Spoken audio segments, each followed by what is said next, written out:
नमस्कार प्यारे बच्चों। आज मैं आपके सामने नागार्जुन कवि की यह दंतुरित मुस्कान लेकर आई हूँ। तो कविता का सार या व्याख्या समझने से पहले हम कवि परिचय जान लेते हैं। नागार्जुन कवि प्रगतिवादी विचारधारा के प्रतिनिधि कवि माने जाते हैं और इनका वास्तविक नाम वैद्यनाथ मिश्र था। उनका जन्म वर्ष 1911 में बिहार के दरभंगा जिले के सतलखा गांव में हुआ था और 1936 में उन्होंने श्रीलंका जाकर बौद्ध धर्म की दीक्षा ली और वर्ष 1938 में वे स्वदेश लौट आए थे। ये घुमक्कड़ और फक्कड़ स्वभाव के कारण प्रसिद्ध थे।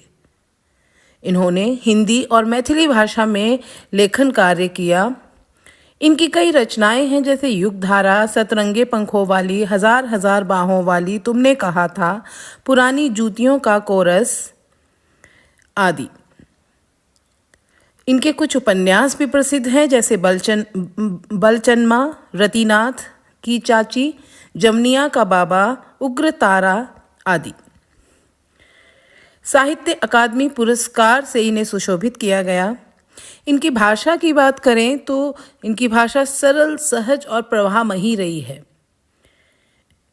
तत्सम शब्दों का प्रयोग इनकी कविताओं में देखते ही बनता है। इनकी भाषा में मुहावरों का प्रयोग भी बहुत ही खूबसूरत हुआ है। इनका देहांत 1998 में हुआ था। तो अब हम हमारी पहली कविता जो है, नागार्जुन ने हमारी पुस्तक में 2 कविताएं दी हैं, दंतुरित मुस्कान व फसल।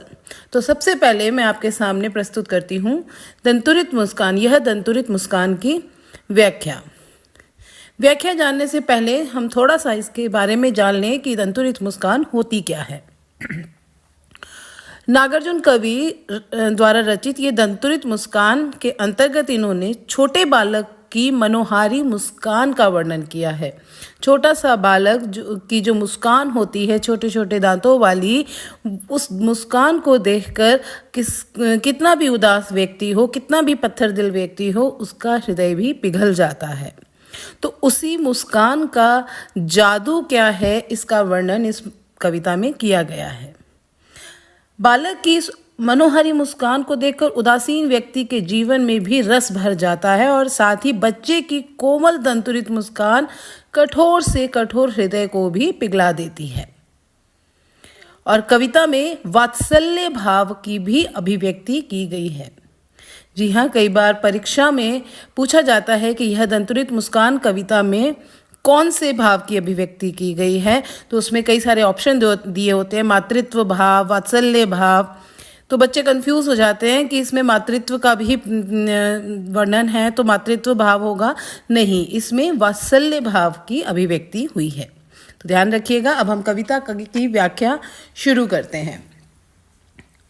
यह दंतुरित मुस्कान मृतक में भी डाल देगी जान, धुली धूसर तुम्हारे ये गात, छोड़कर तालाब मेरी झोपड़ी में खिल रहे जलजात, परस पाकर तुम्हारा ही प्राण, पिघलकर जन बन गया होगा कठिन पाषाण। तो देखिए, यहाँ पर कवि जो है नागार्जुन कवि, यहाँ इस बालक के पिता के रूप में प्रस्तुत हैं और एक पिता के रूप में वो अपने बालक के, छोटे से बालक की मुस्कान देखकर उनके मन में क्या क्या भाव आते हैं, वो छोटे से बालक की जो मुस्कान है जिसको दंतुरित मुस्कान कहा गया है, उसके लिए उन्होंने क्या क्या शब्द, क्या क्या वर्णन किया है, इसके बारे में हम जानेंगे। तो इन पंक्तियों में दंतुरित शब्द आया है जिसका अर्थ है बच्चे के नए नए निकले दांत।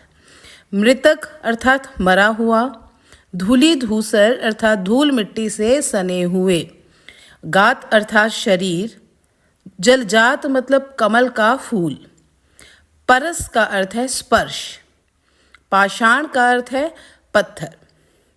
तो देखिए, अब अर्थ देखिए।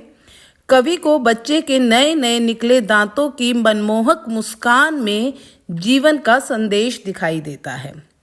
कवि अर्थात जो बालक के पिता हैं, उनको बच्चे के जो छोटे छोटे दांत हैं और छोटे छोटे दांतों से जब वो मुस्कुराता है, हंसता है, तो जो उसकी मुस्कान का जादू है वो क्या संदेश देता है, इसका वर्णन किया गया है। इसलिए कवि कहता है कि बच्चे के नए नए निकले दांतों की मनमोहक मुस्कान को देखकर जिंदगी से निराश और उदासीन लोगों के हृदय में भी प्रसन्नता वापस आ जाती है। उनके हृदय भी प्रसन्नता से खिल उठते हैं। ठीक है, मतलब मरता हुआ व्यक्ति मृतक में भी डाल देगी जान, अर्थात अगर कोई व्यक्ति मर भी रहा हो, अपने जीवन से कितना ही उदासीन हो गया हो, उसके अंदर भी ये मुस्कान जो है, दंतुरित मुस्कान, ये जान डालने का काम करती है। अगली पंक्तियों में देखिए, धूली धूसर तुम्हारे ये गात छोड़कर तालाब मेरी झोपड़ी में खिल रहे जलजात। अर्थात बालक के धूल से सने हुए शरीर, धूली धूसर तुम्हारे ये गात, अर्थात धूल से सने हुए शरीर को देखकर कवि को ऐसा लगता है मानो कमल का सुंदर फूल तालाब को छोड़कर कवि की झोपड़ी में आकर खिल रहा है। तो कवि इसलिए ये बात कही गई है क्योंकि जब बच्चे घुटनों चलना शुरू कर देता है छोटा बालक, तो जब वो घर के आंगन में चल रहा है तो वो कवि को ऐसा प्रतीत हो रहा है मानो कि जो कमल का फूल तालाब में खिलता है, कीचड़ में खिलता है, वो कमल का पवित्र फूल जो है वो कवि की झोपड़ी के आंगन में खिल उठा है। कवि कहता है शिशु की मुस्कान इतनी निर्मल व पवित्र होती है कि पत्थर दिल वाले व्यक्ति ने भी जब शिशु का स्पर्श किया होगा तो वह भी अपनी कठोरता को छोड़कर विनम्र बन गया होगा, पिघलकर जल बन गया होगा कठिन पाषाण, छू गया तुमसे कि झरने लग पड़े शेफालिका के फूल बांस था की बबूल। ठीक है, तो यहाँ देखिए, छू गया तुमसे कि झरने लग पड़े शेफालिका के फूल बांस था की बबूल। पिछली पंक्तियों में कवि ने बताया कि चाहे कोई कितना ही पत्थर दिल वाला व्यक्ति हो, चाहे कितना ही कठोर हृदय का व्यक्ति हो, वो ये दंतुरित मुस्कान, ये कोमल बालक की दंतुरित मुस्कान देखकर उसका हृदय भी जल के समान पिघल जाएगा, वो भी विनम्र बन जाएगा। फिर अगली पंक्तियों में देखिए, छू गया तुमसे कि झरने लग पड़े शेफालिका के फूल।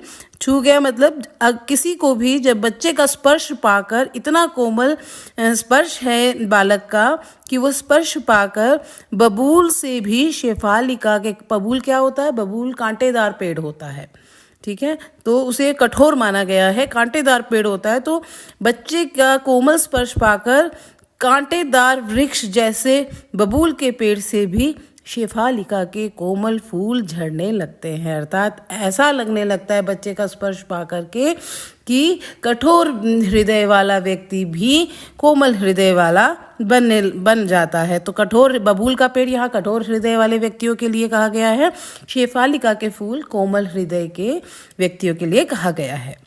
तो अर्थात कवि कहता है तुम्हारे स्पर्श से कठोर हृदय वाला भी सहृदय बन जाता है। अब अगली पंक्तियों में देखें, तुम मुझे पाए नहीं पहचान, देखते ही रहोगे अनिमेष, थक गए हो आंख लूं मैं फेर। क्या हुआ यदि हो सके परिचित न पहली बार। अब देखिए यहाँ पर कवि क्या कहना चाहता है कि जब कवि जो है वो काफ़ी समय के बाद वापस आया है अपने बालक के पास, अपने परिवार में, अपने काम के सिलसिले में, वो काफ़ी बच्चे के जन्म के कुछ समय बाद ही वहाँ से बाहर चले गए थे, बाहर शहर में काम के लिए चले गए थे। तो अब काफ़ी समय के बाद जब लौटे हैं तो जो बालक है वो लगातार एकटक होकर कवि को पहचानने की कोशिश कर रहा है। ठीक है, तो जब वो एकटक आंख करके कवि को पहचानने की कोशिश कर रहा है तो उस समय कवि क्या कहता है, बच्चे की मनमोहक मुस्कान तो उसको अच्छी लगती ही है, उसका मन खुश कर ही रही है। तो अब वो बच्चा कह रहा है, इसमें बच्चे का तो कोई दोष नहीं है कि जो कवि अर्थात पिता है वो काम के सिलसिले में बाहर चला गया और अब बच्चा उसे पहचान नहीं पा रहा है। तो जब बच्चा पहली बार किसी को देखता है तो वह अजनबी की तरह उसे घूरता है।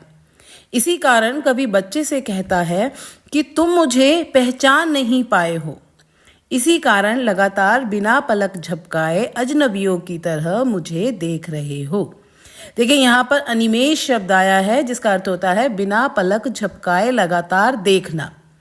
ठीक, तो अब बच्चा जो है वो लगातार बिना पलक झपकाए जब कवि की तरफ देख रहा है तो कवि कहता है कि इस प्रकार लगातार देखते रहने से तुम थक गए होंगे, इसलिए मैं ही तुम्हारी ओर से अपनी आंखें हटा लेता हूँ। थक गए हो, आंख लूं मैं फेर, क्या हुआ यदि हो सके न परिचित पहली बार। तो कवि को लगता है कि बच्चा बिना पलक झपकाए इतनी देर तक देख रहा है तो उसकी आंखें दर्द करने लग जाएंगी, उसको वो थक जाएगा। तो कवि स्वयं अपनी ही आंखें हटा लेने के लिए कह रहा है, मैं अपनी ही आंखें हटा लेता हूँ ताकि बच्चा पलक झपकाए, उसे किसी प्रकार का कष्ट ना हो।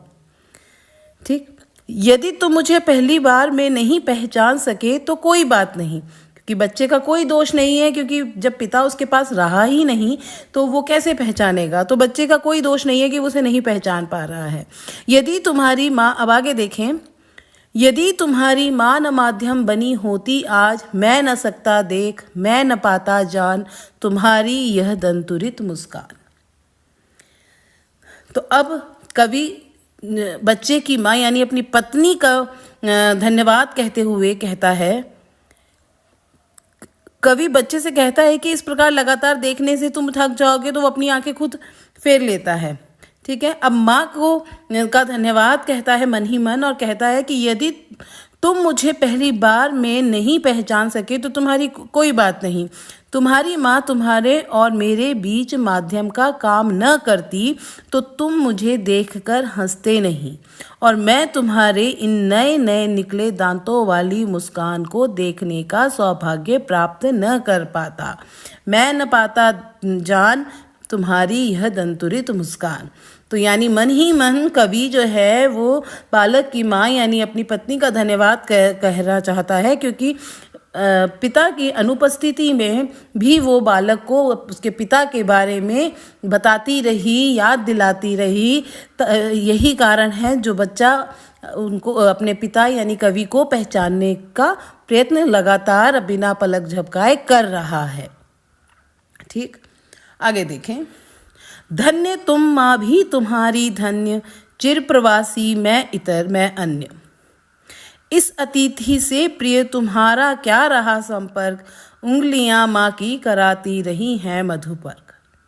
देखिए यहाँ पर चिर शब्द आया है यानी लंबे समय से, और प्रवासी का अर्थ है विदेश में रहने वाला, बाहर रहने वाला।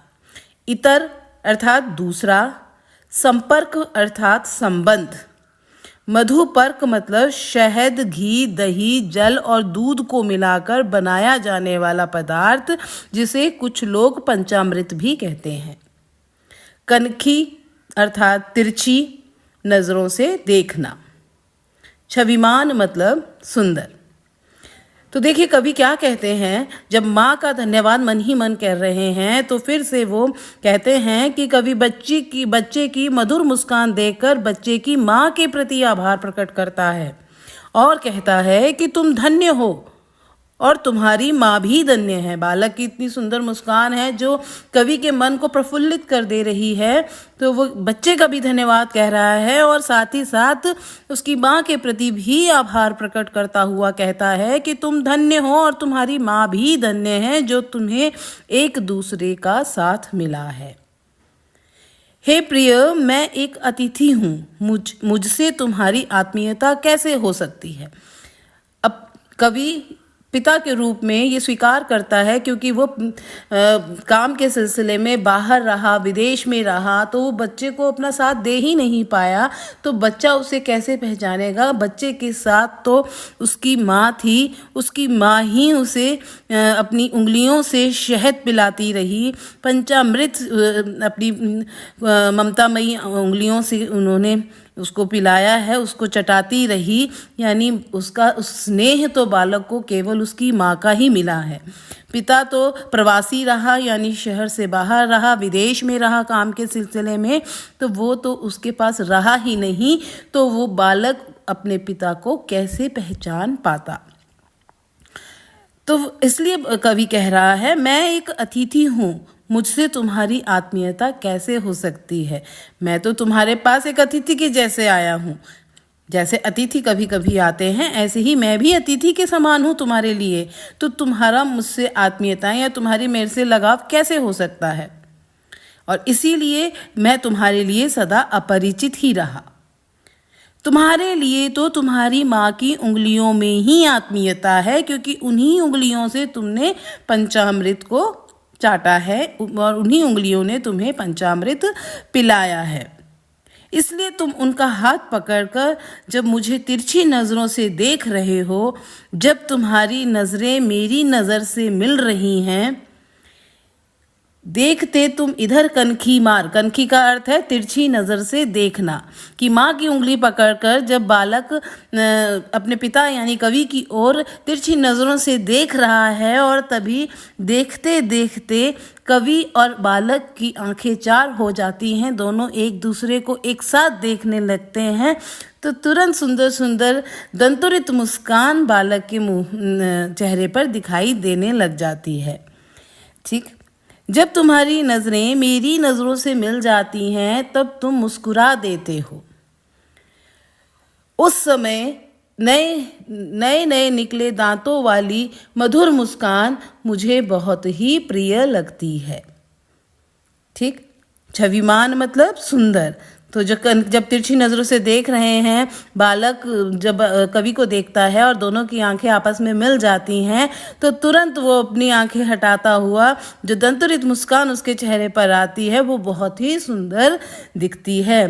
तो फिर से बार बार कवि की आंखों के आगे वह दंतुरित मुस्कान आ जाती है जो उसके मन को प्रफुल्लित कर देती है और मन ही मन वो धन्यवाद करता है उस बालक का भी, उसकी माँ का भी।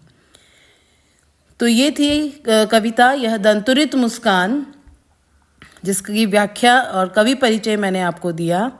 इसी से संबंधित प्रश्न पूछे जाते हैं। अगर आपको व्याख्या पूरी अच्छी तरह से समझ में आ गई है तो उससे संबंधित प्रश्न भी आप कर लेंगे। और फिर भी किसी प्रश्न में या किसी पंक्ति में आपको कोई परेशानी हो या नहीं समझ में आई हो तो आप कमेंट बॉक्स में पूछिए, मैं आपके उत्तर अवश्य दूंगी। धन्यवाद।